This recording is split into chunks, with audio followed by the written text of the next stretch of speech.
So, Surya Namaskar means salute the sun. Many people have been exposed to this in yoga classes. It's a very common flow, and there's lots and lots of varieties. So we're going to take a look at some of the basic varieties and ways in which you can modify them, and then we're going to look at how to build on those. So, starting off, we're going to look at Surya Namaskar, A and B. So a lot of different styles of yoga will use this religiously. For example, Ashtanga, their primary series always begins with the sun salutation A, 5 of those, 5 of sun salutation B, and then they move into the sequence. So we'll take a look at why we like to use this sun salutation. Why is it such a popular yoga sequence of poses? So when we first get started, I'd like for you to just check in with your body where you're feeling tight, and then we'll check in again after we do a little bit of practice. So let's take a look at Surya Namaskar A. All right, so Surya Namaskar A. So this is that very basic, starting off in that standing pose, reaching the arms up overhead. And you notice here, there's this back bend pose. You can see a pretty full standing back bend here. Most of the time, if we are thinking about the participants that are going to show up at our fitness centers, we may not want to throw a back bend, standing back bend. We want to create a little more awareness before we start moving into those hyperextension of the spine. So for our purposes, we are not going to be practicing a back bend in that standing portion of sun salutation. We have our forward fold, that nice halfway lift. And then there's different variations here. You'll see a lot of yoga studios have students jump right back into the chaturanga, or the four-limbed staff pose. There's a lot of muscle activation, a lot of core activation and knowledge and practice of this pose before we wanted to have people just jump back into it. So we're going to practice a different style where we're actually going to step back into our downward dog. Then we'll have some options for how to move into that back bend. So up here, it's an upward facing dog. And in the traditional Surya Namaskar, upward facing dog is what the sequence has participants doing. However, we have lots of options, and we're going to explore those today. Back to the downward dog, and then coming backwards into the standing. So let's start practicing. We're going to build up through this. All right, Surya Namaskar A. So we're actually going to start off with the first 3 moves, all standing, ekam, dve, trini. That's 1, 2, 3 in Sanskrit. And so we're going to practice moves 1, 2, 3 just to start getting into the body and thinking about how do we introduce the movements to our classes where we have a whole variety of people showing up. Some of them are yogis, some of them are first timers, some of them have been sitting at a desk all day. So how do we, through our own awareness of the body, translate that into how we are teaching our students? So starting off in our mountain pose. Mountain pose, heels are going to be under the hips. So think about where the femur goes into the hip, and that's going to be about how wide you want your heels to be. We want this to be an activated pose. So we're not just standing here. This is all the muscles of the body active. So lift your toes. Spread them out. Grip into your mat or your floor. Soft bend in the knees, and now activate, contract the quadriceps. Feel the kneecaps lifting a little bit. Start to draw your inner thighs together. Good. Taking the top of the pubic bone towards the sternum, and we're going to lift the heart up. So we're going to feel a little bit of lengthening in the lower back, tilting of the pelvis, chest opens up, shoulders roll back and down, arms are active, crown of the head lifting up. Just take a breath here, feel.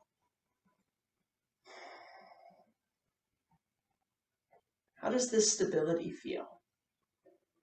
When we inhale, we're going to open our arms up. We're going to spin the palms facing the sky. You're going to feel your heart lifting and reach the arms up. Some people like to clasp hands. Some keep the arms shoulder width apart. It's up to you. Making sure that we keep the core strong. I'm going to take a side view here. And this first time through, I'm going to use my blocks because most people are going to have a little tightness in the hamstrings. They will loosen up as you go through the sun salutation flow a little bit. But for the purposes of what that's going to feel like first time through, I'm going to have those there just in case. So in my mountain pose, inhale, sweeping up. Now, keeping that bend in my knees, I'm going to keep my spine tall. I'm going to start hinging. Feeling the sit bones starting to point backwards. Bending through the knees because I want to feel the stretch here. And taking those hands down to my blocks or to the floor. So just take a moment here, get into this Uttanasana, standing forward fold, and feel whether you are feeling stretching or tension in your lower back, or whether you're feeling it in your hamstrings. If you're feeling it in your back, give yourself a deeper bend in the knees and reach those sit bones out. We want to feel this in the hamstrings, and we want the back to feel completely relaxed. Halfway lift. So hands can come to the blocks, to the floor, or to the shins. Our goal here is that the spine is parallel to the floor. We're pulling those sit bones back, activating into that stretch a little more, drawing the belly button back towards the spine, and then hinge a little deeper. Oh, feel that. Root through the feet, all four corners. We're going to reverse swan dive back up. And landing in your mountain pose. Try that again, reaching up on an inhale. Exhale, forward fold, bending the knees. Sit bones reaching out. Halfway lift. Activate those legs and then hinge forward. Sweep it back up. Reverse swan dive. And landing in your mountain pose. Great. I'm going to move these blocks away because we're going to add the rest of those movements. And I'm going to take this view so that we can look at what we want our bodies doing in our downward facing dog. Back into your mountain pose. Take a breath here. Sweep it up and forward fold. Give your knees however much of a bend they need. Halfway lift.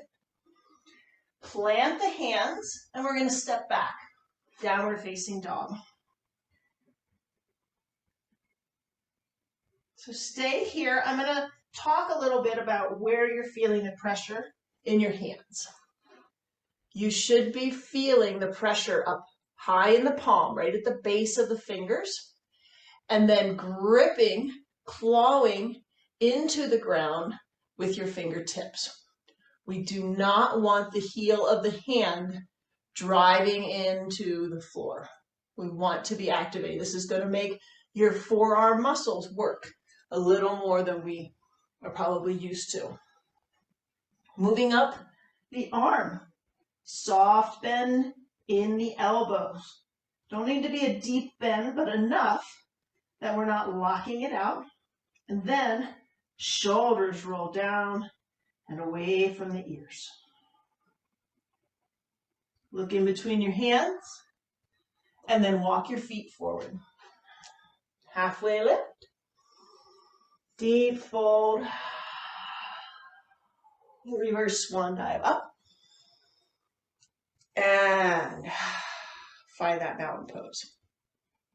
Nice, let's do that again.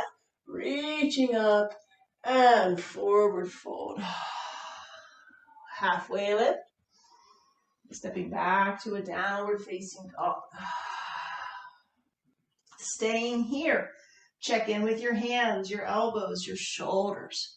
Now draw your belly button back towards your spine and begin to pull your hips back as if somebody was standing behind you and trying to pull you back towards them. Tilt your sit bones up towards the sky and start to reach your heels towards the ground. Keep a bend in the knees. We don't need to straighten out the knees here. You can alternate pressing one heel down at a time. Let your head and neck go. Look in between your hands and walk the feet forward. Halfway lift. Deep fold. Sweep it up. And return. Let's do that one more time. We're going to add the rest of our sun salutation, hinging forward. Notice if your hamstrings are loosening up a little bit. Halfway lift. Back to downward facing dog.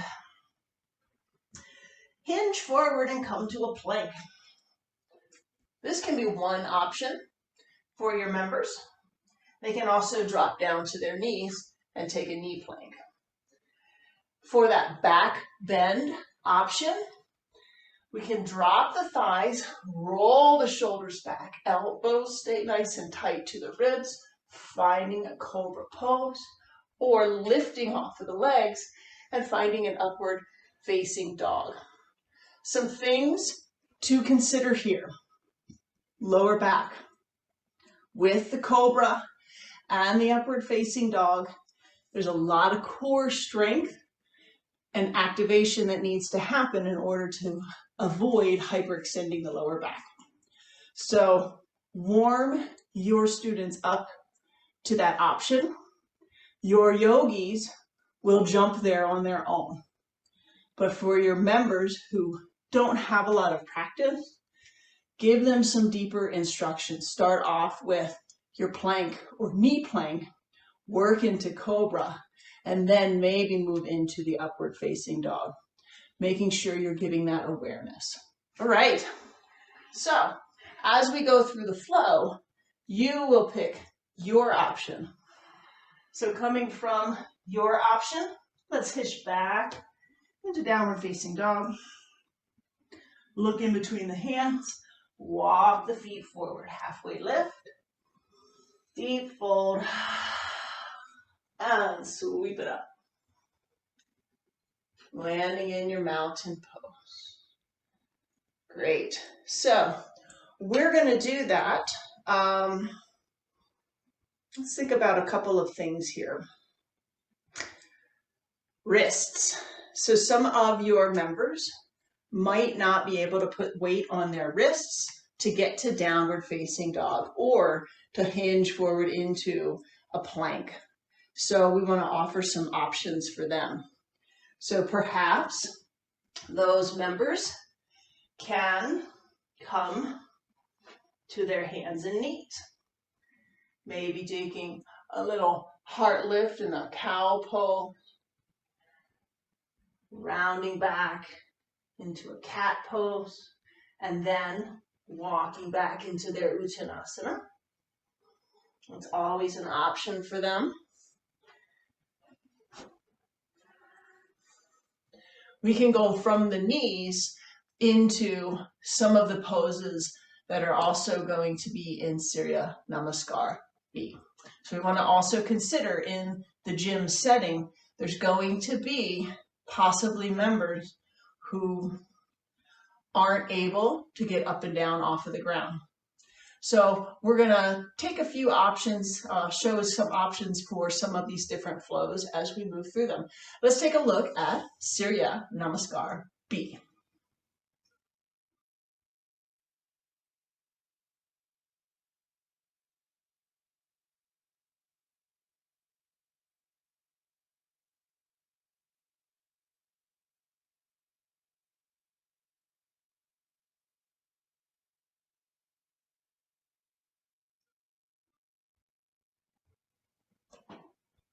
Surya Namaskar B. So it looks like a lot more there, but it's actually not too much more. If you watch that wheel, we're just looking at adding our warrior 2 or warrior 1 or a crescent pose.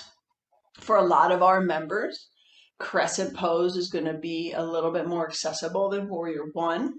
Warrior 1 requires a little bit more flexibility down through the calf muscles and awareness of body alignment. We could definitely work into that in our classes, but for our purposes, we will work on crescent pose. We're also not going to do the chaturanga upward dog every single time. We'll start from our downward dog, we'll do our crescent poses, and then we'll end with our forward pose and get back to our feet. So let's give this a try. All right, so the big focus here is going to be how do we get from downward dog to our crescent pose. Most commonly, we're in our downward facing dog, we lift one leg up, and then we bring it forward up to that hand, rising up into crescent. That is not always accessible to people. So if you have someone who can get in downward dog, but maybe not be able to lift up so much, they can always drop to the knees, step the foot forward, and then come up. So being mindful of how quickly we do these transitions for our members is going to be important. Watching your room. If you have a room full of yogis that day, have fun with a vigorous flow, but don't leave anybody behind. All right, and then we step back.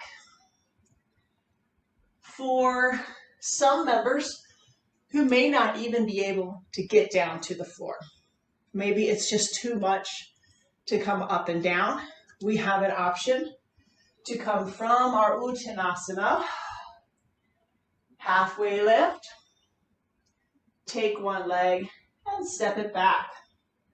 Now they can come into their crescent and step forward, halfway lift, other side into their crescent. So lots of different options. Think about how you might be able to offer some different options to your members in class. And we can bring those to the discussion. But let's go through what our sun salutation V looks like. Finding your mountain pose. Activate through the feet, soft bend in the knees, drawing in the inner thighs, quadriceps active. Tucking the tailbone, lifting the heart, shoulders roll back. Crown of the head to the sky. Inhale, reach the arms up. Exhale, forward fold. Halfway lift. Downward facing dog. Start with one leg, lift it up high and step it through, or take your option. Once we're here, make sure that that knee is stationed above the ankle. Root through the foot, drive in the big toe, And begin to shift weight back to the back foot. Draw the inner thighs together. Rise up. Crescent pose. Heart is lifted. Shoulders back and down. Pinkies spin towards each other. Feel the strength. With lots of control, take it back down and step back. Other leg lifts and steps. Rise up. Feeling that nice stretch through the front of the back reaching leg. Hands down, downward dog. Now we get to finish off your vinyasa. Coming your forward pose. Take it back to downward dog. Look in between your hands and walk your feet forward. Halfway lift. Deep fold. Sweep it up. And all right. Shake it out. Grab a drink of water. And check in with your body. So why is this a beneficial sequence of moves? You can check in with your body. You can feel the muscles are warm. Breath is activated. Muscles are loosened up. And we worked in the sagittal plane that entire time. We didn't do anything in the other planes of motion yet, but we've warmed the body up. And that's what's super beneficial about this sequence, is that it activates the heat, it gets the body moving. And even though we're not using all of those, we're preparing the body to move in all of those different directions.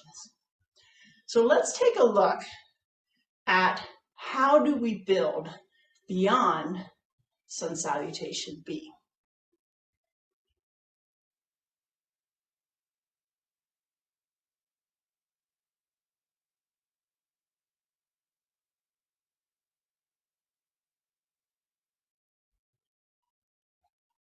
So let's look at a couple of different terms that we see in yoga. There's static versus dynamic versus flow. So how do these differ? Static is going to be that holding of a pose for a long time, for a series of several breaths. In Ashtanga, for instance, a lot of the poses are held for 5 breaths. And these aren't quick breaths either. These are long breaths, and there's very specific things that you're working on while you're inhaling, and certain things that you're focusing on when you exhale. So we'll practice those a little bit. And then dynamic. Dynamic is more about the transitions. This is movement. So not focused as much on the pose itself as it is focused on how do you transition from one to the other. So there's a lot more mindfulness here, where it's not about just getting from point A to point B, but being very mindful about the transition there. And then finally, flow is where we put all of that together. So this can really help take simple sequences of movements and create an increasing challenge as we build towards all of the things that are included in what a flow sequence would really be. And there's a different way of pairing with the breath in this as well. So let's take a look at what these differences feel like in your body.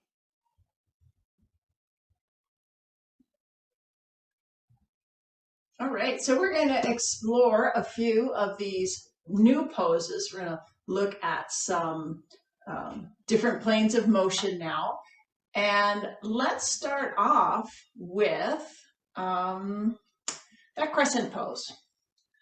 So we're going to come into crescent. Let's take our hands down And you're going to lift whatever hand is on the outside of the foot. And you're going to reach those fingers up to the sky. Your chest is going to turn towards the front leg. We're going to look to stack the shoulder blades. Extend through the back leg. And make sure that you're rooting through all four corners of the foot so that knee stays planted right above the ankle. Draw your belly button back towards your spine. Inhale. Reach the fingers. Exhale. Twist a little deeper. Feel the heart opening up to the side. Root back into all of those points connected to the ground. And inhale. Extend from the crown of the head out through the heel of the back foot. Exhale, twist a little deeper. And let's take it down. Drop to the knee. And let's switch to the other side. So now, opposite leg comes forward. So we're in this low lunge. The hand to the inside of the foot gets to plant down. The hand to the outside reaches up. So just notice where the challenge is here. You may feel a little extra stretching. Rooting the big toe so that the knee doesn't pop outward. And we start to root with the breath. Pressing in the feet and the hand. Inhale, extend through the fingertips. Exhale, feel the heart lift. Inhale, draw the belly button back towards the spine. Extend from the crown of the head out through the back heel. And exhale, twist a little deeper. Stacking into those shoulders. And slowly bring it down, drop to the knee. And let's come into a child's pose for a moment here. So that's a static practice. Several breaths, thinking about all the different ways in which you get deeper into that pose. Now we're going to take a look at dynamic movement with that pose. We're going to transition from our crescent to that pose. So we'll stand up into crescent. Arms are up, shoulders rolled back. Draw those inner thighs together. So when we draw our inner thighs together, it's going to help us lock into the ground, find a little more stability. We're going to find a twist from our crescent. So reach down with one hand and up with the other. If that feels a little challenging for you, a couple of options. Elbow to the knee or arms wide and take the twist that direction. So find what option works for you, but make sure you're giving yourself a little challenge here. Rooting in, arms wide. Drop the hand and extend into that twist and then bring it up. Notice where you might feel the muscles kind of hurt. Maybe that front foot.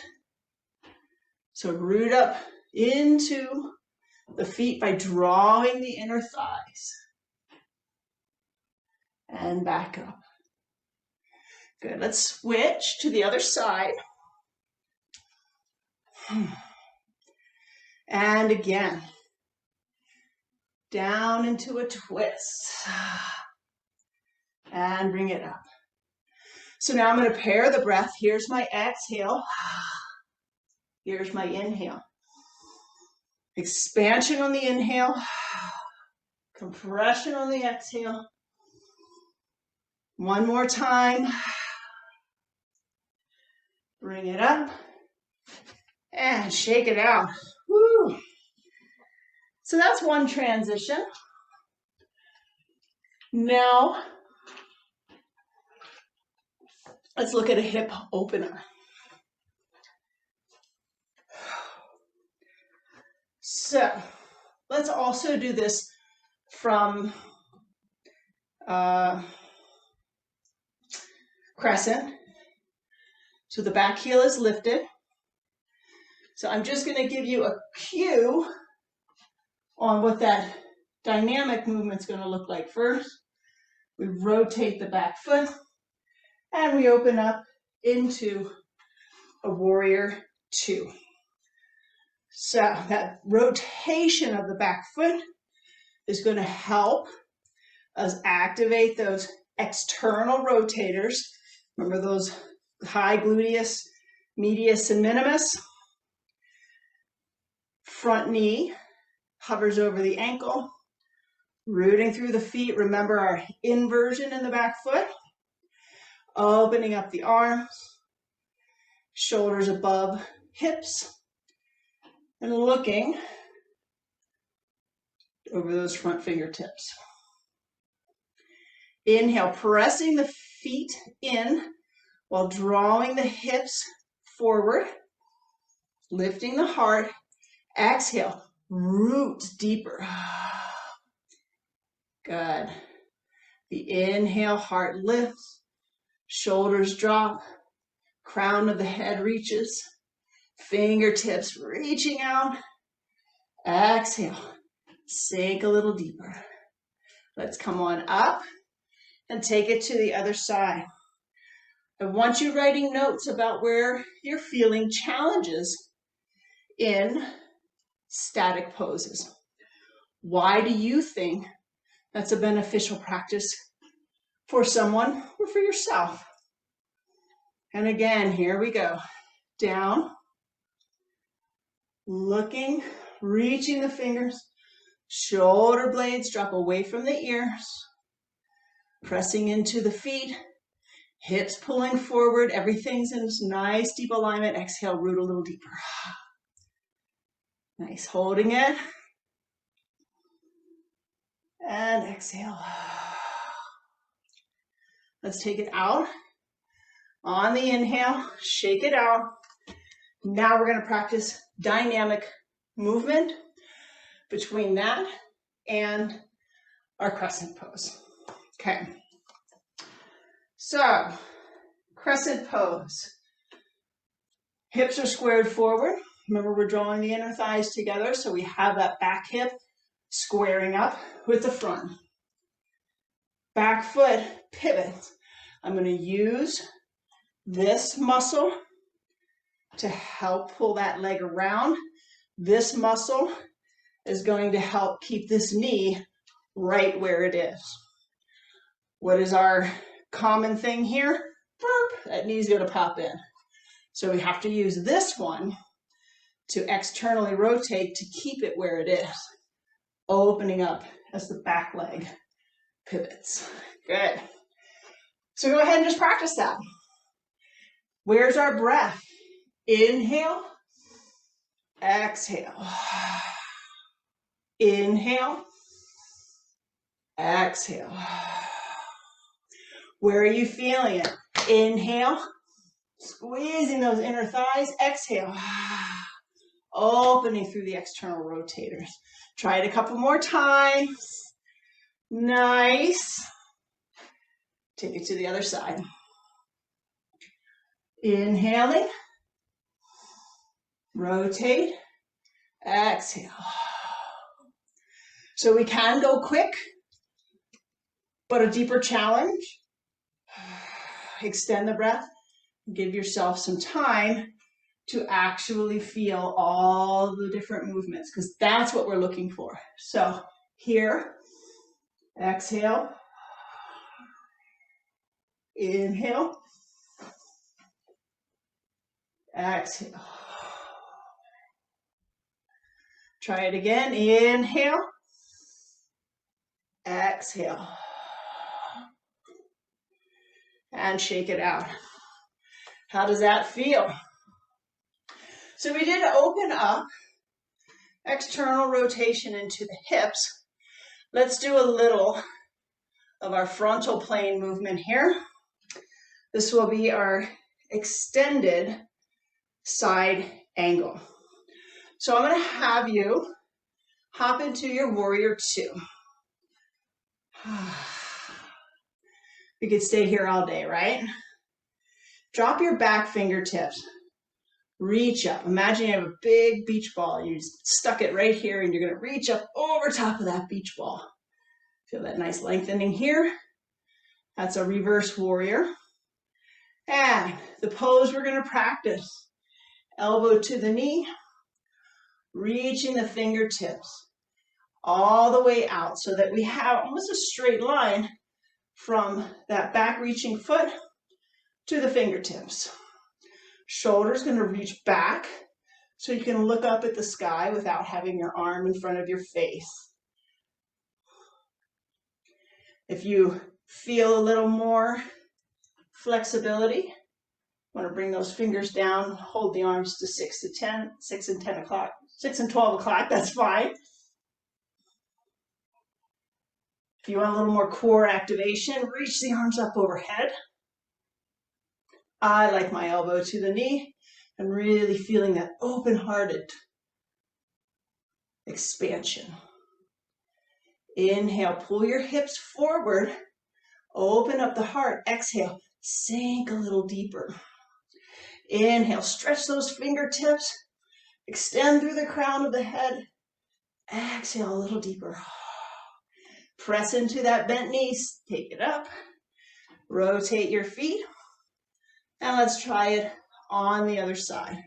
So come to your reverse first, and then all the way forward. Find your extended side angle. Shoulders back, reaching up. Reclaim your breath. And then press those feet in, extend through the back leg, out through the fingertips. Exhale, bend a little deeper, twist the heart open. Inhale, extend through the fingertips, out through the back leg. Exhale, twist a little deeper. And then let's press up. Nice, shake it out. So static poses because we spend some time in positions where maybe the body's not so used to it, it can, notice if you feel it, when you come out, kind of like, woo. And that is another reason why dynamic flow can be really nice. So helping with the static practice, deepen into what the pose is supposed to feel like. Then use the dynamic flow to help work the muscle and feel the shifting from one plane of motion into another. And then we'll put it all together into a flow. So let's come into our warrior two. Back into your reverse. Exhale. Extended side angle. See if you can lock into all of those things that you did after doing several breaths in this position. Inhale up and exhale. Now notice, are you just flying from one side to another, or are you activating through your core? Keeping the lower body connected to that grounding. Let's take it to the other side. Up. And here we go. Inhale. Exhale. Inhale. Exhale. One more time. And exhale. And come back up. Shake it out. So, flow. Now we're going to bring this together. Flow is putting a bunch of these dynamic sequences together. So we're going to start with our downward dog. So let's come down. Let's take a little child's pose for just a minute here. Notice your body. Reclaim your breath. If you are feeling winded, think about how your participants in a class might feel. When we're up on stage, we can feel a little jazzed and energized from that energy exchange in front of a class, but be mindful that many of your participants are going to want to come back to child's pose, even if it's just for a few breaths, where you can give them an option to grab a drink, catch their breath, contemplate perhaps how well they moved through the challenge. Let's move into downward facing dog. Okay. We're going to lift up one leg and step it through. We're going to rise up to crescent. Rotate the back foot. No, I'm sorry. Rise up to crescent. There we go. From here, we're going to do that twist. So let's take the inside hand down and reach up. Extend through the crown of the head. Reach back with the back heel. Press into the foot, come back up strong. Now let's rotate that back foot. Come into warrior two and take it all the way through to reverse. Elbow to the knee. Reach those fingertips. Back to reverse. Here's a really fun transition. Cartwheel the hands. Lots of control. Pivot and step back to downward dog. Let's do it on the other side. Leg lifts and steps. Whoops. Rise up and find your twist. Shoulder blades are going to stack. Fingertips reach up. This is your exhale. Inhale, we come up. Rotate the foot. Warrior two. Into reverse. Elbow to the knee. Here's your exhale. Back to reverse. And cartwheel the hands. Drop to the knee. Sink in a child's pose.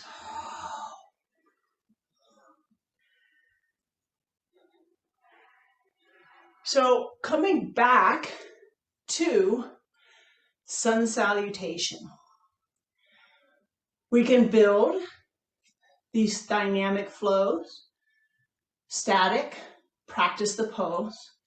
Dynamic, learn the transitions, how to do them mindfully and with control, through alignment, through focus, with the breath. And then we go back to the familiar pattern of the sun salutation. Let's come to standing and find your mountain pose.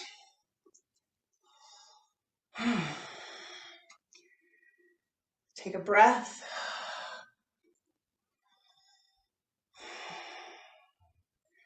And begin. Inhale, reaching up. Exhale, forward fold.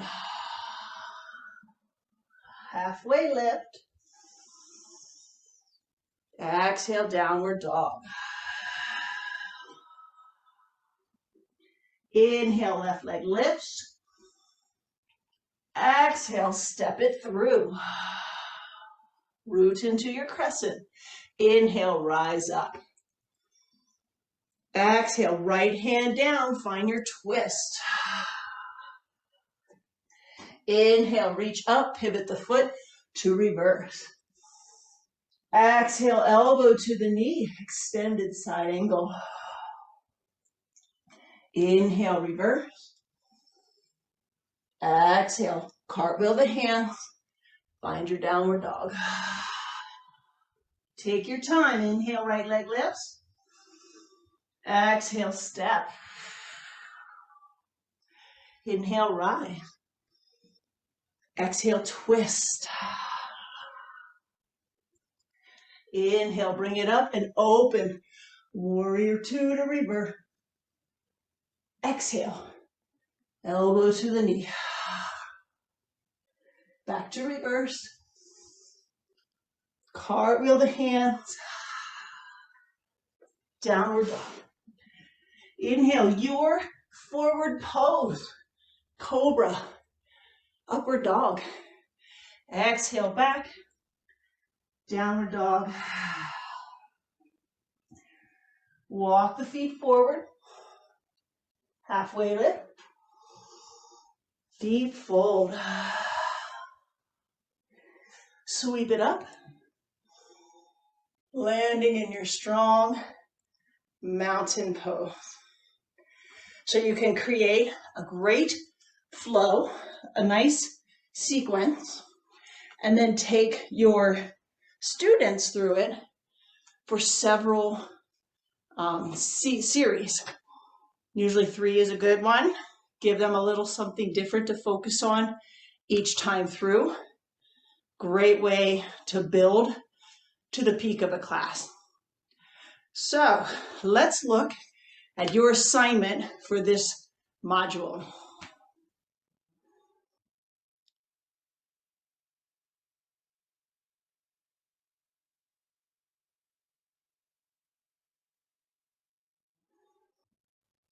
Okay, so we're going to move on to the assignment for the sun salutation module. So for every group of video modules that you get for those 2-week period, there'll be one larger teaching assignment. And so the sun salutation flow is the assignment for this first group of videos. So you will take that basic sun salutation that works on the sagittal plane, and you will create your own flow. I would like for you to include all 3 planes of motion. So think of what kinds of fun, creative poses that you could create a flow. What transitions might you focus on? So as we talked about the dynamic flow and maybe picking one of the transitions to help the muscles get warmed up and ready for that flow. And then I'd like for you to offer 2 or 3 options or modifications throughout your sequence. So the teaching is the whole teaching flow should take about 8 minutes or so. So have fun with this, and looking forward to moving with all of you. Okay, I'd like to offer a little clarity about the sun salutation assignment. This should only take 8 to 10 minutes, and the first part, the first 2 to 3 minutes, is going to be establishing your sun salutation A. So you can start in your standing position and begin us through maybe that simple sagittal plane of the standing fold. You could start us off in a tabletop and then turning the toes over back into downward dog, coming forward, and then begin to build. Up to you. Your foundational sun salutation A. Remember, we want to cue lifting up into extended mountain, coming over, Uttanasana, halfway lift. Choices here, hopping back to that plank or chaturanga, or coming straight back to a downward dog. You have the option of whether you want to come forward into upward facing dog or to cobra, or stay in that downward dog, stepping forward, halfway lift, and up. So you establish your pattern Take us through it at least twice. Then you're going to add your poses for those 3 planes of motion. And we've already discussed that this particular piece, the Sun Sal A, is going to take us through the sagittal plane of motion.